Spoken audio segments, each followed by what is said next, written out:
General यशमोर, अब जो ये परमाणु पहलू है, जो वेल अववाद कह रहे थे कि लगता है कि परमाणु क्षमता या परमाणु हथियार बनाने के जिस कगार पर खड़ा था वहां नुकसान हो गया है ईरान को, क्या आप ऐसा मानते हैं? या ईरान की तरफ से, और आज जो उनका मीडिया लगातार कह रहा है हमारा कोई नुकसान नहीं हुआ, और वहां दम भी भरा जा रहा है कि हम तो और तेजी से अब परमाणु हथियार बनाने की तरफ अग्रसर होते दिखाई देंगे, ये मीडिया का दावा हो रहा है। संदीप जी, इस पूरी चीज के अंदर अगर आप मेरी निष्पक्ष राय चाहते हैं एज अ फौजी, इस सिचुएशन को देखते हुए, तो I think heads off to Iran. ना तो तख्ता पलट हुआ और इतने टॉप मिलिट्री लीडर गए पहले फेज में, सारे साइंटिस्ट को मार दिया गया। लेकिन कमाल की बात है कि जो उनकी सेकंड रंग लीडरशिप थी, उन्होंने जो कमाल करके दिखाया है। पहले तो टेल अवीव, हाइफा और इसराइलीज को भी थोड़ा महसूस हुआ कि जब बम गिरते हैं शहर में तो क्या होता है। तो ये Israel got some part of the treatment जो कि इसराइल ने बाकी देशों में देता रहा, वो ईरान ने काबिलियत करके दिखाई। दूसरा ये भी दिखा दिया कि आयरन डोम है, फलाना ढिकड़ा है, सारी की सारी चीजें जो है, these are nothing is invincible. आपको जो है अगर अच्छी तरीके से कोई आपको मारना चाहेगा तो दे विल फाइंड वे। तो वो तीसरी चीज जो इसमें नजर आई है वो ये है कि ईरान का कद, अली खमेनी का कद, उनकी आईआरजीसी का कद, उनकी मिलिट्री, उनकी जो साइंटिफिक कम्युनिटी का है, उसका कद ऊपर गया इस पूरी की पूरी चीज के अंदर। एक तो रशिया चाइना खुल के सामने आए और इन्होंने यूएस के ऊपर वो करके दिखा दिया जो किसी की हिम्मत नहीं थी कि यूएस की बेसिस के ऊपर अटैक किया जाए। फिर इन्होंने जो स्ट्रेट ऑफ हॉर्मूज का जो बड़े तरीके से पहले ईरान की पार्लियामेंट ने, मजलिस ने पास किया, उसके बाद उन्होंने कहा हम देखेंगे इसको कब बंद करेंगे। तो ये करके दिखाया इन्होंने कि उस कगार पर थे बंद करने के। इकोनॉमिक स्ट्रैंगुलेशन हो जाता है, एटलीस्ट साउथ एशिया का तो हो ही जाता। तो उस पूरी चीज के अंदर अगर आप देखो नहीं, इसका दूसरा पहलू जनरल यशमोर, क्या ये भी हो सकता है कि अपनी जान बचा ली, वो साधारण सरल भाषा में कहते हैं पिंड छुड़वाया ईरान ने, वरना अमेरिका और इजराइल अपनी सैन्य कार्रवाई जारी रखते तो इराक और लिबिया जैसा हाल हो सकता था ईरान का। नहीं हो नहीं सकता। वो दौर चला गया, वो दौर चला गया। वो दौर अब अमेरिका की हिम्मत नहीं कि दोबारा they put boots on ground, कि टैंक लॉन्च कर दें, सिपाहियों को ग्राउंड पे उतार दें। वो अब भुगत चुके हैं। अभी तो अफगानिस्तान से निकले, अभी तक तो तो मतलब कतर में जो सैन्य बेसिस पर निशाना बनाया, चाहे मिसाइल अटैक की जानकारी पहले से ही दे दी थी, जो हमें मीडिया के जरिए पता लग रहा है अमेरिका को, उससे अमेरिका को लगा कि भाई हमारे ऊपर हमारी जान पर भी बन आ सकती है, और वहां body bag story is not tolerated in America. वहां पर उनके एब्सोल्युटली, सैनिक मारे जाएं, ये नाकाबिले बर्दाश्त है। Absolutely, absolutely. और अमेरिका की बहुत सी वल्नरेबिलिटी इसमें एक्सपोज हुई हैं। और एक बड़ी कमाल की बात क्या है संदीप जी, ये पूरी की पूरी लड़ाई ट्विटर के ऊपर चल रही है, डिप्लोमेसी। और ट्रंप की जो इमेज है, ट्रंप की जो इमेज है कि वो उस पर कोई एतबार नहीं कर सकता, वो कभी कुछ कहता है, करता व्हाट्स द कुछ है। एफ वर्ड और यूज करते हुए दिखाई दे रहे हैं, मतलब ये तो मैंने पहली बार देखा है। आई थिंक उनकी पूरी की पूरी इमेज जो है, एक एक मुझे सही शब्द नहीं आ रहा, बट एक एक नहीं, पर ये न्यूक्लियर वॉरफेयर और आगे बढ़ता दिखाई देगा क्या? अगर ईरान की क्षमता पर ऐसी चोट, ऐसा नुकसान नहीं हुआ है, तो फिर हासिल क्या है? फिर तो मतलब अब ये रास्ता साफ हो रहा है, भाई नॉर्थ कोरिया पर कोई हाथ नहीं डालता क्योंकि उसके पास परमाणु हथियार है। अब ये बात क्या और मजबूती से सबके जहन में जाती दिखाई देगी क्या? क्या दरअसल एक बड़ा जो लेसन इस पूरी जंग का, 12 दिन की जंग का, निकल के आ रहा है कि भाई परमाणु हथियार तो बनाना जरूरी हो जाता है अपनी जान बचाने के लिए। अब आप Sandeep ji mark my words, मैंने 3-4 दिन पहले भी आपके शो में कहा था कि अब ईरान तेजी से बनाएगा, जल्दी बनाएगा, टेस्ट करेगा और पूरी दुनिया को दिखाएगा कि yes we have the nuclear bomb. और उनकी मदद करेंगे, रशिया करेगा, नहीं, चाइना पर ये करेगा। अमेरिका कैसे होने देगा? उसी को तो रोकने के लिए ये बैठा ये है, तो फिर ये ये अब टेम्पररी ट्रूस हो सकती है क्या? ये अब अस्थाई ये युद्ध अमेरिका विराम को, हुआ है क्या?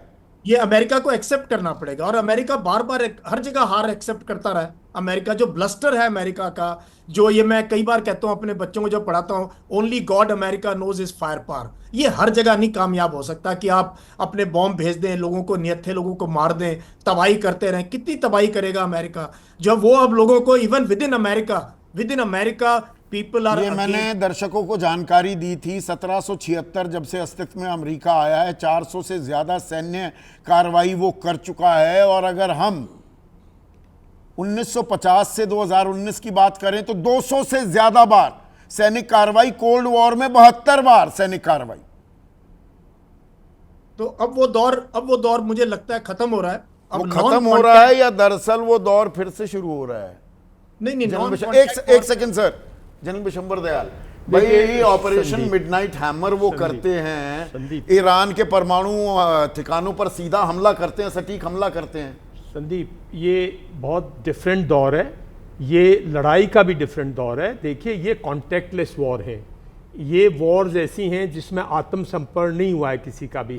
तो ये कॉन्टेक्टलेस, स्टैंड ऑफ डिस्टेंस से डिस्ट्रक्टिव वॉर्स हैं। आप डिस्ट्रॉय कीजिएगा, अपना मिलिट्री ऑब्जेक्टिव, पॉलिटिकल ऑब्जेक्टिव बता दीजिएगा कि हमारा ऑब्जेक्टिव है उसकी जो परमाणु वो है उसको डिस्ट्रॉय करना। आप फायर कीजिए, डिस्ट्रॉय कीजिए, क्लेम कीजिए। तो सब क्लेम कर रहे हैं, ये दौर ऐसा है। ये बहुत अहम बात कही, एक सेकंड के लिए रोकूंगा। ये जो क्लेम है ना, ये क्लेम अब किसकी बात सच्ची है, किसकी झूठी है? यहाँ पर ऐसे लग रहा है ईरान कह रहा है कि डर गए हमने, जैसे कतर पर हमला किया। मैंने बोला ना, क्योंकि जब तक लड़ाई में आत्मसमर्पण नहीं होता, जब तक सरेंडर नहीं होता, जब तक आप फुट्स ऑन ग्राउंड डाल के उसको सरेंडर करके अपनी टर्म्स एंड कंडीशंस पे उसकी पॉलिटिकल लीडरशिप को एज ए प्रिजनर नहीं बट एज ए सिर झुका के वो आपके टेबल पे नहीं आती आपकी टर्म्स एंड कंडीशंस पर, जब तक दुनिया में ऐसी लड़ाई लड़ेंगी चलेंगी। ये लड़ाई इनकंक्लूसिव है, अनसर्टेनिटी रहेगी। ये कोई सीज, देखिए हमने कहा हमने तो सीज फायर कर लिया पाकिस्तान से, लेकिन हमने अपना ऑपरेशन जो है सिंदूर जारी रखा। ये माहौल है दुनिया का। पर इसमें हासिल नहीं पता लग पाते ना, कोई हमें आज तक भारत पाकिस्तान के संघर्ष विराम भी किन शर्तों पर हुआ नहीं पता लगा। ये किसी को भी नहीं पता चलेगा, क्योंकि डोमेस्टिक जो आज के दिन जो लीडरशिप है ना वर्ल्ड की, वो भी जो है दुनिया वैसी है। तो तमाशा हो गया है आज, जंग युद्ध भी तमाशा हो गया है, पहली बात राजनीतिक तमाशा हो गया है क्या? संदीप, एक पहली बात तो ये मानिए, ये यूनिपोलर वर्ल्ड नहीं, ये ट्रम्प पोलर वर्ल्ड है। ट्रम्प पोलर वर्ल्ड है, वो बोलता है, कुछ भी बोलता रहे, पर करता भी है, ऐसी बात नहीं, और फिर करा भी देता। देखना ये सीज फायर जितना भी टेम्परेरी है, इसमें तीनों सीज फायर चाहते थे। ईरान भी चाहता था, ईरान की शाख बच गई, ईरान का अस्तित्व बच गया, ईरान की इस इलाके में सोवरेनिटी जो है उसकी वो इंटैक्ट है, और कोई बेस नहीं बना। वरना आज के दिन इजराइल जिस तरह से उन्होंने सुपीरियोरिटी ले ली थी, एयर सुपीरियोरिटी ले ली थी, दबादब करते रहते, अपनी डिस्ट्रक्शन बच के निकला टू फाइट अनदर डे। नहीं तो पीछे क्यों हटा अमेरिका और इजराइल? वो तो सत्ता परिवर्तन और ईरान को महान बनाने की बात करने लगे। उनको रियलाइज हुआ कि सत्ता परिवर्तन नहीं हो सकता, क्योंकि ग्राउंड पे जो उनको फीडबैक था, जो उनकी इंटेलिजेंसीज का था कि टॉप, जैसे जनरल मोहर ने बोला, टॉप मिलिट्री लीडरशिप एलिमिनेट कर दो, शायद सेकंड रंग लीडरशिप जो है वो इसके अगेंस्ट जाएगी, लेकिन कोई भी नहीं गया उसके अगेंस्ट। तो अब ये है कि भाई वेट, हो सकता है 1 साल 2 हो सकता है इंटरनली ईरानियंस ही थ्रो कर दें। तो ये गेम जो है, ये गेम है सब। इसमें से ईरान जो है वो इसमें से विक्ट्री भी क्लेम कर रहा है, बच के भी निकल गया, अपनी डिस्ट्रक्शन बचा ली, उसकी और बहुत नुकसान होता। इजराइल जो है उसका, जैसे बोला, उसकी आयरन डोम वोम सब, उसका जो फसाड था वो गिर गया, और आर्थिक नुकसान बहुत हुआ है। अमेरिका नुकसान तो चलो भर लेंगे वो लोग। नहीं 5,85,000 करोड़ गजा में लग चुके हैं। यहाँ पे बिल्कुल 60,000 इंडस्ट्रियल यूनिट्स वहां बंद हो चुके हैं 1.5 साल में। पूरा ट्रंप साहब ने प्रेसिडेंट बनते ही कहीं सऊदी अरेबिया आए, वो आए नहीं, गरीब मुल्कों में थोड़ी गए, वो तो उन मुल्कों में गए जहां से उन्होंने, और इजराइल तो बिल्कुल उनका सैटेलाइट स्टेट है, क्यों नहीं मानते? यहाँ पूर्णिमा सोडानी है हमारी दर्शक, वो कह रही है डोनाल्ड ट्रंप की पोल पूरी दुनिया के सामने खुल चुकी है, विश्वास करने लायक नहीं। पोल खुली है या दरअसल डोनाल्ड ट्रंप जैसे चाह रहे हैं वर्ल्ड ऑर्डर को वैसे चला रहे हैं? बिल्कुल वैसे बहुत से लोगों को मजाक भी लगे, तमाशा लगे। साहब पूरा यूरोप अब मानने लग गया ना। चाइना ने भी कहा ना हम अपनी संधि करेंगे, ट्रेड ट्रीटी करेंगे, और खुल के चाइना कुछ नहीं बोला है। उन्होंने सिर्फ ये कहा है कि भाई ये वायलेशन है, ये सब सिमेटिक। अमेरिका जानता है, अमेरिका की लॉन्ग टर्म स्ट्रैटेजी है, ये ईरान ही बचा है, अदरवाइज तो इस ईरान के सिवाय इस पूरे इलाके में उन्हीं तो का यहां पर है।